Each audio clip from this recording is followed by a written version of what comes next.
Qui? Ton père.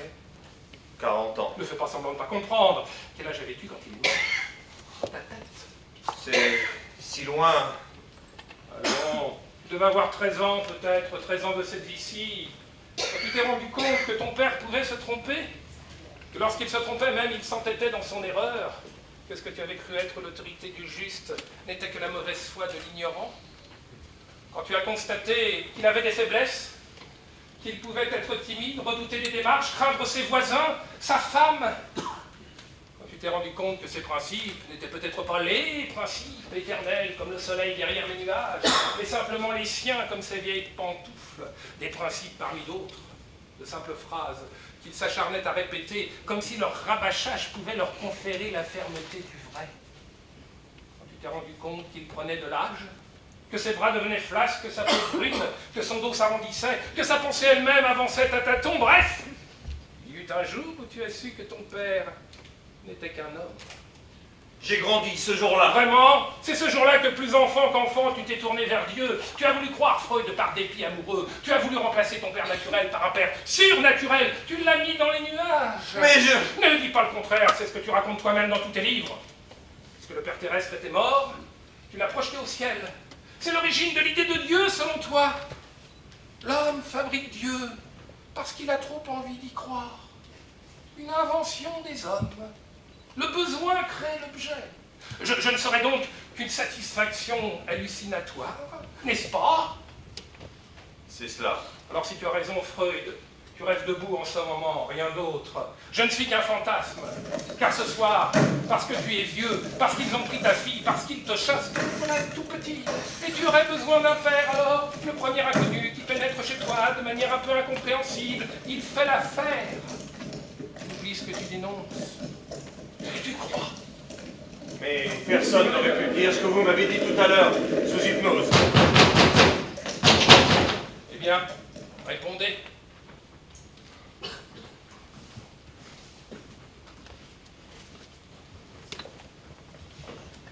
Ça ne répond pas vite! Continuez sans moi! Oui, ma fille, Avec Gestapo, vous ne la ramenez pas? on verra. Pour l'instant, il s'amuse un peu avec elle. Elle est très attachante. Vous étiez seul? Naturellement, vous voyez bien. Ah! Mais je vois que l'on a signé son papier. C'est bien. Au fond, vous êtes très sage. Et ma fille? Soyez patient. On vous la rendra sûrement si vous partez. On ne va pas rater l'occasion de se débarrasser de quelques juifs. Vous me la rendrez intacte? Pourquoi? Vous espériez toujours la marier? C'est curieux. Moi, les juifs, je les renifle, sans les voir. J'ai comme un flair. Vraiment. Et vous m'avez reniflé, moi? Ah, ça! Et qu'est-ce que je sens? Ce n'est pas vous qui avez l'odeur, c'est moi, quand vous êtes là. Et qu'est-ce que vous sentez? La merde. Pardon. C'est simple. Ça m'a toujours fait ça. Quand je me trouve moche, minable, quand je me dis que je n'ai pas d'argent et que demain ça ne s'arrangera pas, quand je me dis que aucune femme ne voudra plus de moi, ça n'arrête jamais. Et il y a un juif qui me regarde. Le juif me rend merdeux. C'est à cause de lui. Toujours. Tiens, là en ce moment, quand je suis chez vous, je vois tous ces tableaux, ces tentures, ces meubles, ce bureau, tous ces livres. Moi qui n'en ai pas lu, j'ai des boules dans la gorge. Je sais que je suis chez un juif. C'est étrange. Moi, lorsque je me trouve médiocre, je ne m'en prends qu'à moi-même. C'est normal. Vous êtes juif. C'est comme un flair, je vous dis. J'ai du nez. Qu'est-ce que c'est que ça? C'est curieux que vous ne sautiez pas de joie. Pourtant, vous devriez être inquiet de l'avoir perdu. Et puis, c'est utile, un testament, de nos jours, par les temps qui courent, et à votre âge. Où voulez-vous en venir? Là où je suis. Je vois sur un testament, vous avez des comptes en banque à l'étranger. Ce n'est pas bien, ça. Vous ne me l'aviez pas dit. Vous me l'avez demandé? C'est anti-national que de se mettre des sous de côté. Vous voulez l'État. Alors, vous voudriez bien nous rapatrier tout ça? Dites! Cet argent est pour mes enfants. Et vous avez bien raison. Peut-être que justement votre fille en aurait besoin de cet argent. Là où elle est, peut-être que cela pourrait adoucir l'interrogatoire. Qui sait? Je suis le seul à connaître ce papier. Ça ne serait pas bon, je retourne là-bas, à la Gestapo, avec ce vilain papier. Ça ne serait pas bon. Ça ferait mauvais effet. Pour vous, pour elle. Que voulez-vous que je fasse? Tout d'abord, vous réfléchissez. Il paraît que vous faites ça très bien, professeur. Parce que franchement, j'ai bien peur que ce papier-là n'annule l'autre. Voyez-vous? Il n'y a personne ici, on peut laisser tomber. État suivant. Que se passe-t-il? Vous cherchez quelqu'un? Vous n'avez vu personne? Alors, réfléchissez et voyez ce que vous pouvez faire. À mon avis, c'est une histoire qui doit rester entre vous et moi. Vous voyez ce que je veux dire? Je repasserai.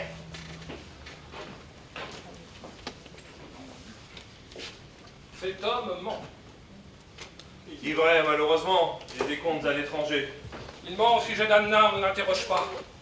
Anna, que lui fait-on? Elle est à la Gestapo, telle métropole. Elle est dans un couloir, elle attend. Ah, c'est bien. Non, c'est pas bien, car elle sait que si elle reste dans le couloir sans être interrogée, elle risque d'être ramassée ce soir avec tous les autres juifs et d'être déportée dans un camp, sous fusillée. Faites quelque chose! Qu'elle soit interrogée! Intervenez, vite! Elle tâte quelque chose qu'elle a au fond de sa poche. Je ne vois pas très bien. Une fiole? Je sais ce que c'est. Du Véronal. Elle en avait demandé à Chour, mon médecin. Elle voulait que nous nous suicidions. Elle vous l'a proposé? Oui, Qu'avez-vous répondu? que c'était là ce que les nazis voulaient et que donc nous ne le ferions pas. Pour le moment, elle se contente de serrer le flacon dans sa main. Il la rassure. Que fait-elle? Maintenant, elle approche son avant-bras de sa bouche et... Oh, elle se mord le bras jusqu'au sang. Ah bah ça y est, elle saigne. Mais qu'est-ce qui lui Ah prend? mais tout va bien, les choses suivent leur cours. Mais non, dites la suite! Les nazis ont accouru. Ils sont prêts à tuer des milliers d'êtres humains, mais ils soigneront toujours une femme qui saigne des blessures bénignes. Elle a réussi, elle a attiré l'attention sur elle, ils vont l'interroger, ne te fais pas de soucis, mon Freud. Tu as une fille intelligente. Oh. Je suppose que je dois vous croire. 500 suicides à Vienne depuis un mois. Des juifs, essentiellement. Comment le savez-vous? Je lis les journaux. Les autorités nazies, pour démentir, ont publié une notule corrective disant qu'il n'y avait eu que 487 morts volontaires. Ces gens-là ont le sens de l'exactitude. Le revoilà! Que vais-je faire? Si j'accepte, nous n'aurons plus rien! Retourne la situation! Mais comment? Tiens! Sers-toi de ça! Une photo? Mais pourquoi faire? Que voulez-vous que je lui dise? Restez avec moi. Non, pas d'enfantillage, mon Freud, tu devras avoir confiance maintenant. Restez avec moi, parlez-lui. Ridicule. De toute façon, il ne veut pas me voir. Je ne suis visible que pour toi ce soir.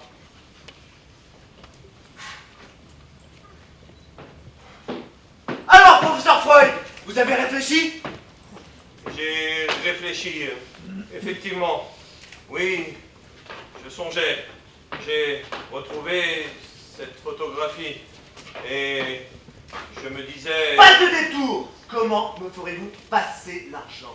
J'y viens, j'y viens.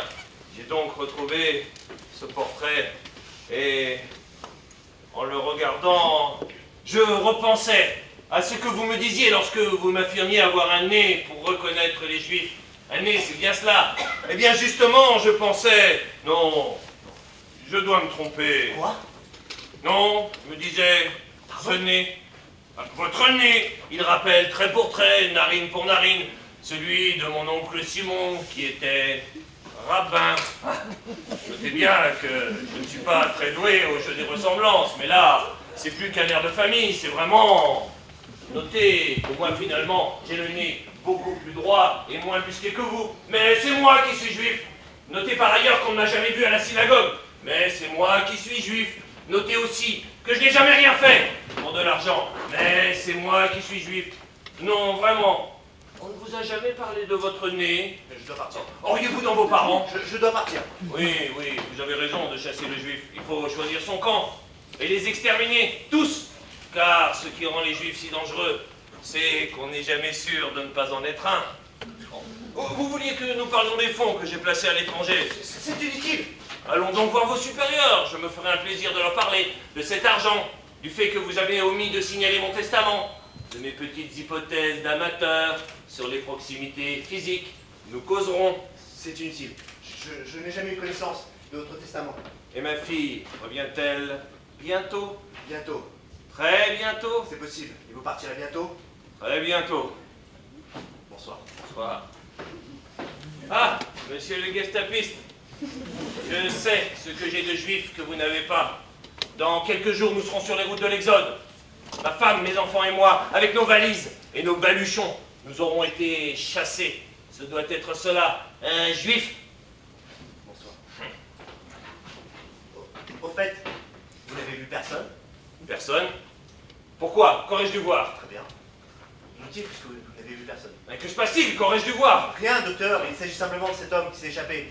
Et il est rentré dans un des immeubles de la Bergasse. Nous le cherchons depuis une heure. Et il n'est pas ici. Je vous crois. Bonsoir. D'où s'est-il échappé?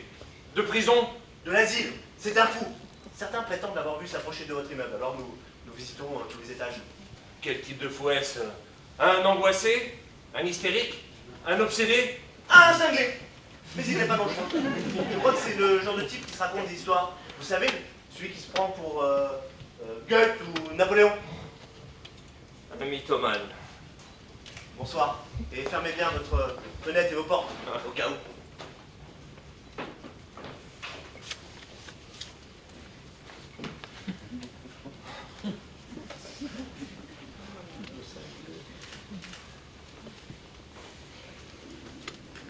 Walter Oberzeit. Pardon? Walter Oberzeit, c'est le nom de l'homme qu'on cherche. C'est-à-dire le vôtre. Walter Oberzeit, un pauvre homme qu'on a élevé dans une cave durant ses 12 premières années. Lorsqu'on l'a libéré, il n'avait jamais vu le jour ni entendu une voix, il ne connaissait que les ténèbres. Il est resté prostré pendant des mois. On a dit qu'il était imbécile. Puis lorsqu'on l'a amené à la parole, il s'est mis à inventer des histoires, des récits où il se mettait en scène comme pour rattraper toute cette vie perdue. Alors on a dit qu'il était mythomane. Personne n'avait rêvé sa vie pour lui, personne ne se pencha sur son berceau en lui prêtant le brillant, le succès ou les plus belles amours. Les fous sont toujours des enfants que personne n'a rêvé.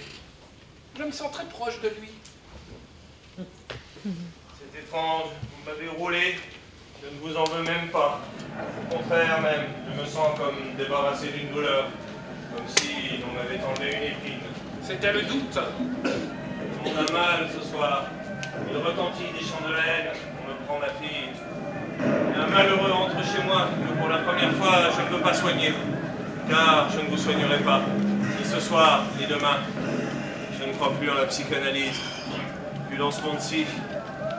Faut-il sauver un canari lorsque toute la ville brûle? Comment croirais-je encore à une cure? N'est-il pas ridicule de soigner un homme lorsque c'est le monde entier qui devient fou? Est-il vrai que personne ne vous a aimé? Aimer vraiment? Je ne sais pas. Sans amour, il n'y a que solitude. Si je n'aimais pas Anna, Martha et mes filles, aurais-je pu continuer à vivre? Et lorsque vous appelez votre amour, il est le leur, celui qu'il vous donne en retour. C'est vrai. Tandis que lorsque vous êtes seul à aimer, tout à fait seul.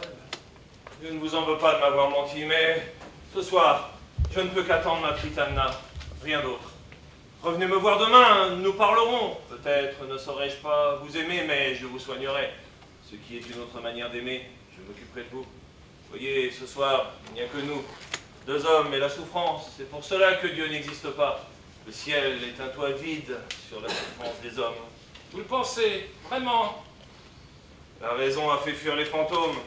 Il n'y aura plus de saints désormais, seulement des médecins. C'est l'homme qui a la charge de l'homme. Je vous soignerai. Dites-moi tout à l'heure, vous avez réellement cru que j'étais lui? J'ai perdu pied. Mais c'est fini. Au fond, vous croyez plus facilement en Walter Oberzeit qu'en Dieu. Hein? Vous savez, monsieur Oberzeit, je suis un vieillard. J'ai passé toute ma vie à défendre l'intelligence contre la bêtise, à soigner, à me battre pour les hommes, contre les hommes, sans trêve, sans respiration. Et à quoi cela me donne-t-il droit? Certains jours, ma gorge pue tellement que même Toby, mon chien, ne m'approche plus et me regarde, malheureux du fond de la pièce. J'aurais souhaité une mort sèche. Bref, j'ai droit à l'agonie. Alors, 1000 fois, j'aurais pu murmurer le nom des dieux. 1000 fois, j'aurais voulu boire le miel de sa consolation. 1000 fois, j'aurais souhaité que la croyance en un dieu me donnât du courage pour souffrir et entrer dans la mort. J'ai toujours résisté. C'était trop simple. Tout à l'heure, j'ai failli céder parce que c'est la peur qui pensait à ma place. Il fallait céder. Je prends assez de drogue, je ne veux pas de Et celle-ci. pourquoi pas celle-ci? Parce que c'est l'esprit qui a l'anesthésie. Si votre esprit en a besoin. C'est la bête en moi qui veut croire, pas l'esprit. C'est le corps qui ne veut plus tremper ses draps d'angoisse. C'est un désir d'animal traqué. C'est le regard du chevreuil acculé au rocher par la meute et qui cherche encore une issue. Dieu, c'est un cri. C'est une révolte de la carcasse. Alors vous ne voulez pas croire parce que cela vous ferait du bien? Je ne crois pas en Dieu parce que tout en moi est disposé à croire. Je ne crois pas en Dieu parce que je voudrais y croire. Je ne crois pas en Dieu parce que je serais trop heureux d'y croire. Et enfin, docteur Freud, si cette envie est là, pourquoi la refouler? Pourquoi vous censurer si je me rapporte à vos travaux? C'est un désir dangereux. Dangereux? Pour qui? Pourquoi? La vérité. Oh. Je ne peux me laisser bluffer par une illusion. La vérité est une maîtresse bien sévère. Et exigeante. Et insatisfaisante. Le contentement n'est pas l'indice du vrai. L'homme est dans un souterrain, monsieur Oberseit. Pour toute lumière, il n'a que la torche qu'il s'est faite, avec des lambeaux de tissu, un peu d'huile. Il sait que la flamme ne durera pas toujours. Le croyant avance en pensant qu'il y a une porte au fond du tunnel qui s'ouvrira sur la lumière. L'athée sait qu'il n'y a pas de porte, qu'il n'y a pas d'autre lumière que celle que sa propre industrie a allumée, qu'il n'y a pas d'autre fin au tunnel que sa propre fin à lui. Alors, nécessairement, ça lui fait plus mal quand il se cogne au mur. Ça lui fait plus vide quand il perd un enfant. Ça lui est plus dur de se comporter proprement, mais il le fait. La nuit lui paraît terrible, impitoyable, mais il avance. Et la douleur devient plus douloureuse, la peur plus peureuse, la mort définitive. Et la vie n'apparaît plus que comme une maladie mortelle. Votre athée n'est qu'un homme désespéré. Je sais l'autre nom du désespoir, le courage. L'athée n'a plus d'illusions, il les a toutes troquées contre le courage. Qu'est-ce qu'il gagne? La dignité. Tu es trop amoureux de ton courage. Ne me tutoyez pas. Vous m'en voulez? Oh, j'ai trop mal à ce qu'il y a de sensible en moi pour éprouver de la haine. Merci. Vous m'en voulez de ne venir que maintenant. Mais si je m'étais montré à vous plus tôt, cela n'aurait rien changé. Vous auriez eu la même vie, freudine, belle, généreuse. Walter Oberseit, cessez de vous prendre pour Dieu. Ce qu'il y a d'intact en vous, c'est très bien que c'est faux. Ainsi, vous ne croyez pas en Dieu, mais en Walter Oberseit. Très flatté pour lui. Mais qui vous prouve que Walter Oberseit existe? Oh, je suis fatigué. Non, vous n'êtes pas fatigué. Vous pensez continuellement à Anna. Ce serait attendrissant si ce n'était pas un petit peu vexant. De toute façon, il vaut mieux pour vous que vous soyez qui vous êtes. Un imposteur. Parce que si vous aviez été Dieu... Oui. Si vous aviez été Dieu, vous auriez choisi un bien vilain soir. Oui, si Dieu existait, se trouvait là, devant moi. Si Dieu existait. Pour vous, je n'ai pas de colère, non. Mais pour Dieu, s'il sortait de ce néant où je l'ai rangé, Si vous aviez Dieu en face de vous. Si j'avais Dieu en face de moi, je lui demanderais des comptes. Je lui demanderais... Vous lui demanderiez. Je lui dirais que Dieu met donc le nez à la fenêtre. Dieu sait-il que le mal court les rues, en bottes de cuir et talons ferrés, à Berlin, à Vienne, et bientôt dans toute l'Europe. Dieu sait-il que la haine a désormais son parti, où toutes les haines sont représentées. La haine du juif, la haine du tzigane, la haine de l'efféminé, la haine de l'opposant. Peut-il l'ignorer? Il n'était même pas nécessaire que le mal devint spectaculaire, qu'il prit les armes et se teignit de sang. Je l'ai toujours vu partout, le mal. Depuis ce jour où, les jambes écartées sur les carreaux de la cuisine, j'appelais dans un monde où personne ne répondait. Voilà, monsieur Oberseit, si j'avais Dieu en face de moi, quoi je l'accuserais? De fausses promesses. De fausses promesses. Le mal, c'est la promesse qu'on ne tient pas. Qu'est-ce que la mort, sinon la promesse de la vie qui court là, dans mon sang, sous ma peau, et qui n'est pas tenue? Ça frappe par derrière, la mort. De moi-même, j'étais parti pour un tout autre chemin. Je me croyais immortel, mais il semblerait que Dieu nous ait donné un esprit pour que nous en touchions les limites. La soif sans la boisson, On croit qu'on va tout comprendre, tout connaître. On se croit capable des rapprochements les plus inouïs, des échafaudages les plus subtils, et l'esprit nous lâche en route. Nous ne saurons pas tout, nous ne comprendrons pas grand-chose. Vivrai-je 300 000 ans encore que les étoiles, même nombrées, demeureraient indéchiffrables, et que je chercherai toujours ce que je fais sur cette terre, les pieds dans cette boue. Ah, elle serait belle la vie, si ce n'était une traîtrise. Ce serait facile la vie, si je n'avais cru qu'elle dût être longue et juste et heureuse. Tu en attendais trop. Il fallait me faire plus bête, que je n'espère rien. Voilà, monsieur Oberzeit, si Dieu existait, ce serait un Dieu menteur. Il annoncerait, il lâcherait, il ferait mal, car le mal, c'est la promesse qu'on ne tient pas. Laissez-moi vous expliquer. Expliquer, c'est absoudre. Je ne veux pas d'explication. Si Dieu est content de ce qu'il a fait, ce monde-ci, c'est un drôle de Dieu. Un Dieu sournois, un Dieu cruel, un criminel, l'auteur du mal des hommes. Et il vaudrait mieux pour lui-même qu'il n'existe pas. Au fond, s'il y avait un Dieu, ce ne pourrait être que le diable. Freud. Walter Oberzeit, vous êtes un imposteur brillant. Mais vous devriez vous reconnaître un maître dans l'imposture. Ce serait Dieu lui-même. Vous délirez. Alors si Dieu se présentait devant moi ce soir, un soir où le monde souffre, et ma fille est prise dans les griffes de la Gestapo, je préférerais lui dire, tu n'existes pas. Si tu es tout puissant, tu es mauvais. Si tu n'es pas mauvais, tu n'es pas bien puissant. Scélérat ou limité, tu n'es pas un Dieu à la hauteur de Dieu. Il n'est pas nécessaire que tu sois. Les atomes, le hasard, les chocs, ça suffit à expliquer un univers aussi absurde. Tu n'es définitivement qu'une hypothèse inutile.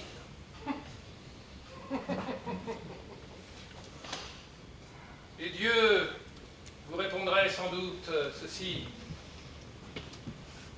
Tu voyais comme moi à l'avance le ruban des années à venir.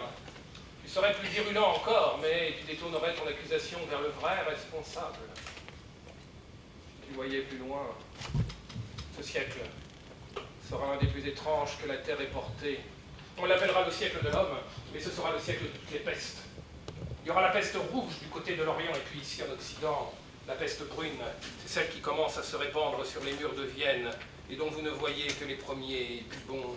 Bientôt, elle couvrira la terre entière et ne rencontrera presque plus de résistance. On vous chasse, docteur Freud, mais estimez-vous les autres, tes amis, tes disciples, tes sœurs, et tous les innocents, on va les tuer. Dizaines par dizaines, milliers par milliers, dans de fausses salles de douche qui délivreront du gaz en place d'eau. Et ce seront leurs frères morts qui déblaileront les corps et les jetteront dans les remblais. Et savez-vous, les nazis feront même du savon avec leur graisse. Étrange, n'est-ce pas, qu'on puisse se laver le cul avec ce que l'on est. Il y aura d'autres pestes. Mais à l'origine de toutes les pestes, le même virus, celui-même qui t'empêche de croire en moi, l'orgueil. Jamais l'orgueil humain n'aurait été aussi loin. Il fut un temps où l'orgueil humain se contentait de défier Dieu. Aujourd'hui, il le remplace. Il y a une part divine en l'homme. C'est celle qui lui permet, désormais, de nier Dieu. Vous avez fait place nette, vous ne vous contentez pas à moins. Le monde n'est que le produit du hasard, un entêtement confus des molécules. Et en l'absence de tout maître, c'est vous qui désormais légiférez. Être le maître. Jamais folie ne vous prendra le front comme en ce siècle.